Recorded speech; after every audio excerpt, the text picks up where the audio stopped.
Look at that. Looking at these, Roger, looking at I know, these. they had a really sharp knife to cut those croissants. We've got this really blunt thing here, so we've got Marta Banach's here. She's a vegan baker.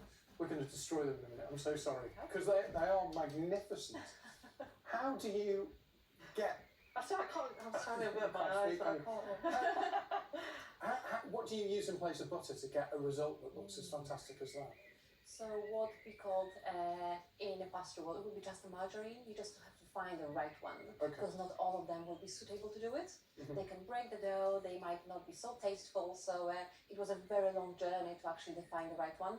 Practice makes perfect for any chef, Absolutely. doesn't it? So in France, only 1% of people are vegan. It's different in the UK, though. Are you feeling a growing market? Oh, it is, definitely, but it's not only vegans. I think loads of my customers are having loads of lactose intolerance, and they come in a lot.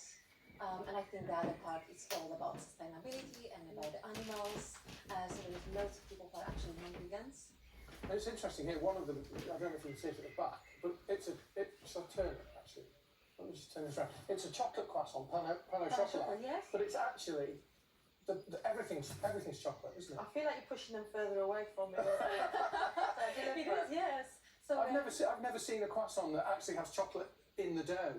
yeah, so it's a bit of the cocoa in the dough. So I think personally that it looks nicer. Yeah. It's more appealing, and then a bit of the chocolate ganache on top, some caramel, and a toasted pine nuts just for extra taste. There was a time when vegan food had a reputation for being devoid of flavour, that it was kind of derogatory to talk about vegan food, but now the bar is really high. It is getting there, but still you can find people just passing by saying, wow, it looks great, but I won't buy it because it's vegan, because it's still in the mind, right? It's tasteless, it's dense, it's not as nice, but then when they try, they're like, oh, actually. So what you're saying is we should try it. Just Is that what you're saying, Marta? Come on then. Absolutely, try it. You talk to Marta. And are you seeing, what's the name of your business? You're in Leeds, aren't you? Veganlicious. Okay, Veganlicious.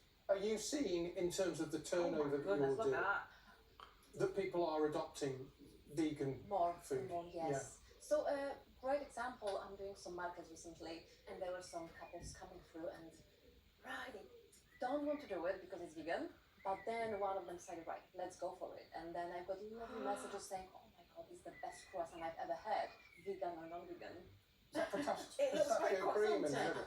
It's got pistachio cream. But if the French can do this, I mean, someone was saying earlier on that a croissant is not originally French, which I didn't know. I don't know if that's true.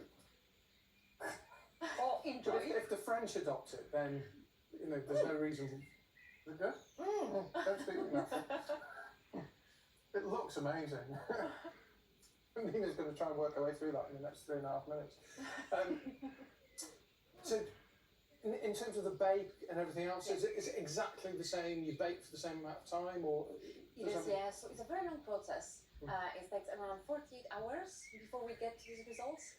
It's all about the dough, finding the right ingredients and the ratio in the dough, and then resting the dough before making the folds, and then resting between the folds, and then resting croissants before they will actually get proof, and they make sure that overproof them and they bake. Here we are. Proof is in the pudding. I don't pretend to have the sophistication of a Parisian palate, but I would not know the difference. Really? Really wouldn't. Should I get some for you? No, that's all right. I'll have some. I don't really eat them on that. And what would you say to people in France? Because they do hold on to the tradition, they do hold on to their culture, and lots of people respect France for it. What would you say to people saying, I don't want to branch out to vegan food? I would just suggest just to try. Yeah. Just give a little bit benefit of the doubt and try it, and try to adopt it. It might change a lot of lives, to be fair, and we might have a wider choice everywhere. Not only for vegans. Yeah, because of the environmental impacts. With my consumer journalist hat on, would this cost more than a non-vegan product on the high street? Yes. A tiny bit. Yeah. Because now when we think about that, and this replacements of double creams and cream cheese, it's much more pricey in the shops and to buy than a regular one, and I think this is why they cost more. Because with the dough, we can now actually bake at the same price as the regular ones.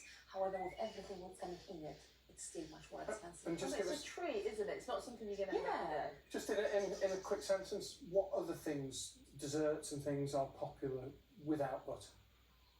Without butter, Well, vegan alternatives. What's popular that you, in your experience? I mean, to be fair, at the moment there's a massive boom on the croissants. Mm. I don't know why, but it is everywhere. And still, I think brownies are still like on top of everywhere. Marta, you can come again. You can come every day. In fact. Thanks, Marta. Marta, Thank you so much. Well done for restraining I'm going to have yourself. some now. And I think we're going to get stampeded by Yeah, our we are. production team. Hold them back at the door. Thanks for watching. Back tomorrow morning. Have a great Sunday. Enjoy your Sunday. Bye bye. Go on. Yes.